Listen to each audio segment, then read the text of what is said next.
Bismillahirrahmanirrahim. Assalamualaikum warahmatullahi wabarakatuh. Alhamdulillahilladzi hadana lihadza wa ma kunna linahtadiya laula an hadanallah. Asyhadu an la ilaha illallah wahdahu la syarikalah wa asyhadu anna sayyidana Muhammadan abduhu wa rasuluh. Subhanaka la ilma lana illa ma 'allamtana innaka antal alimul hakim wala haula wala quwata illa billahil aliyil azim. Hadirin rahimakumullah, alhamdulillah kita senantiasa mendapat rahmat, ridha dan maghfirah dari Allah Subhanahu wa taala.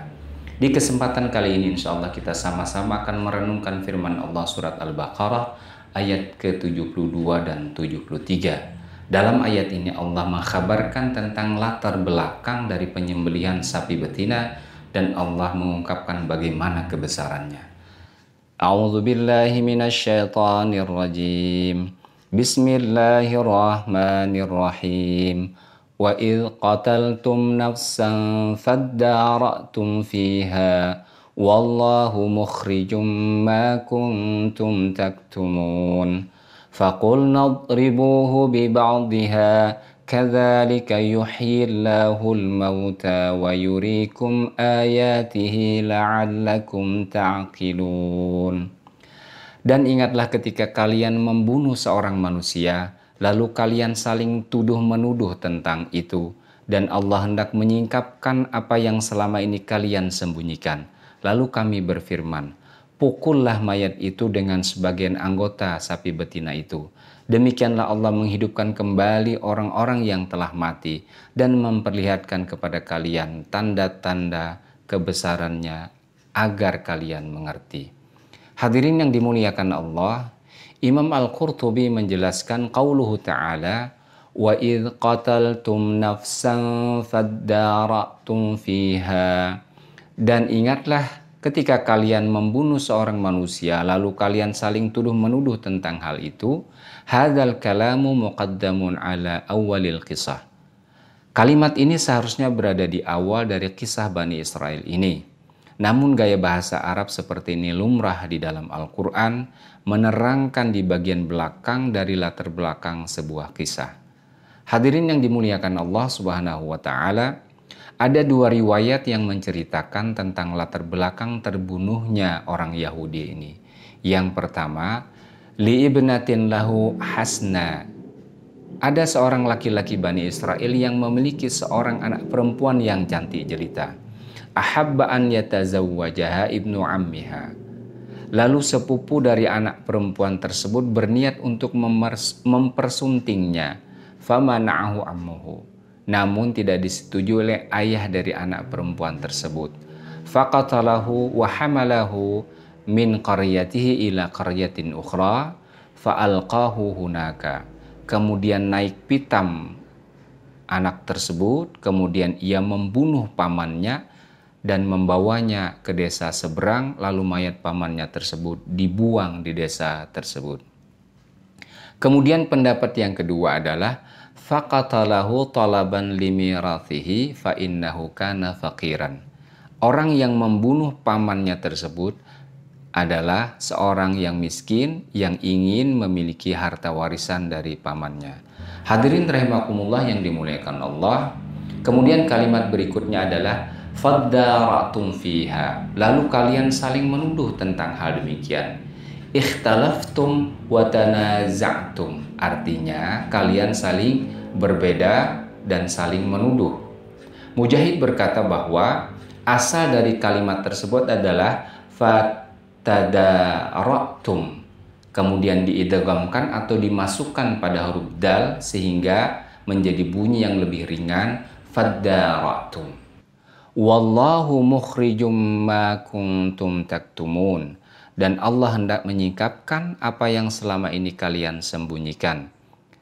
Dan dengan peristiwa penyembelihan sapi betina ini yang diperlihatkan oleh Allah Subhanahu wa taala orang yang membunuh Yahudi tersebut.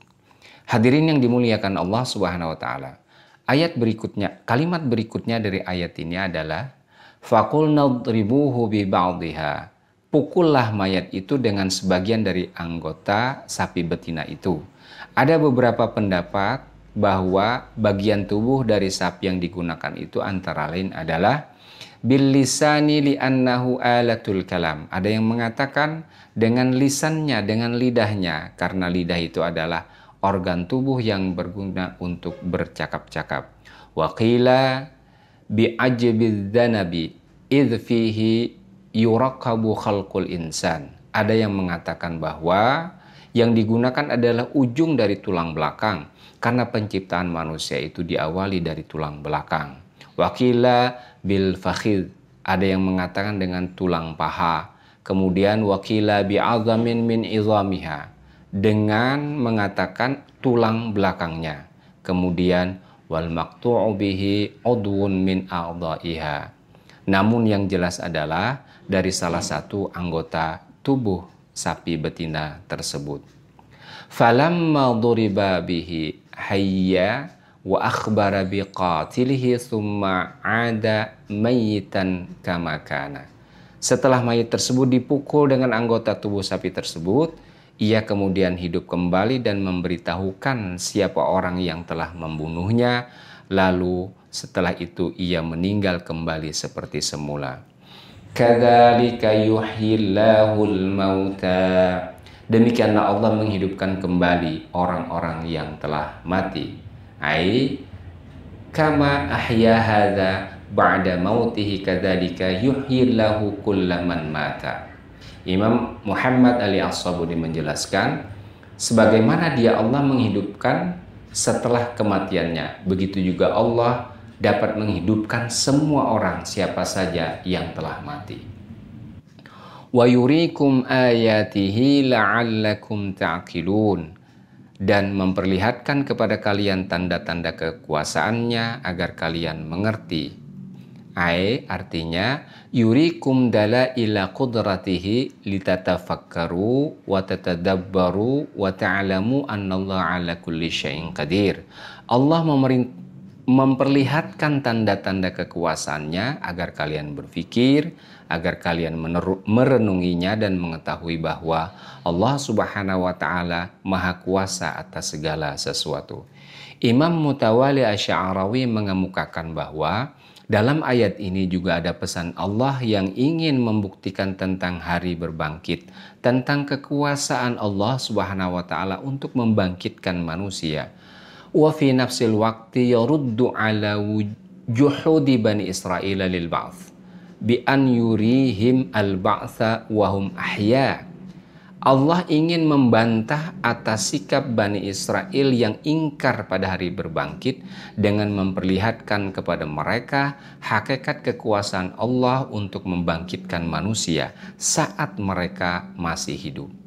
Hadirin yang dimuliakan Allah Subhanahu wa taala, dari ayat ini Imam Al-Qurtubi rahimahullah menjelaskan panjang lebar tentang berbagai pandangan para ulama tentang hukum qasamah dan bayinat, hukum sumpah dan pembuktian, yang ringkasnya adalah Ibnu Al-Munzir mengatakan bahwa dapat dipastikan Rasulullah SAW telah menetapkan pembuktian atau bayinat untuk para penuntut dan sumpah atau qasam untuk para terdakwa, sebagaimana hadis Rasulullah SAW. Telah meriwayatkan Ibnu Juraij dari Atha dari Abu Hurairah bahwasanya Rasulullah SAW bersabda, al-bayyinatu ala man idda'a, bahwa bukti atau bayinat itu diwajibkan atas penuntut, wal yaminu ala man ankara illa fil qasamah, sementara sumpah atau qasam atau al-yamin diwajibkan atas terdakwa. Hadis riwayat Ad-Daraqutni. Kemudian Imam Malik juga menggunakan dalil ini untuk masalah demikian di dalam kitab beliau Al-Muwatta. Hadirin yang dirahmati Allah Subhanahu wa taala, demikianlah makna dari pesan Allah Subhanahu wa taala di dalam Al-Qur'an surat Al-Baqarah ayat yang 72 dan 73, bahwa Allah Subhanahu wa taala memberikan latar belakang bagaimana sampai mereka harus menyembelih sapi betina tersebut. Kemudian Allah juga menjelaskan bagaimana kekuasaannya yang luar biasa. Semoga kita bisa mendapatkan ibrah dari kisah ini. Demikian, Assalamualaikum warahmatullahi wabarakatuh.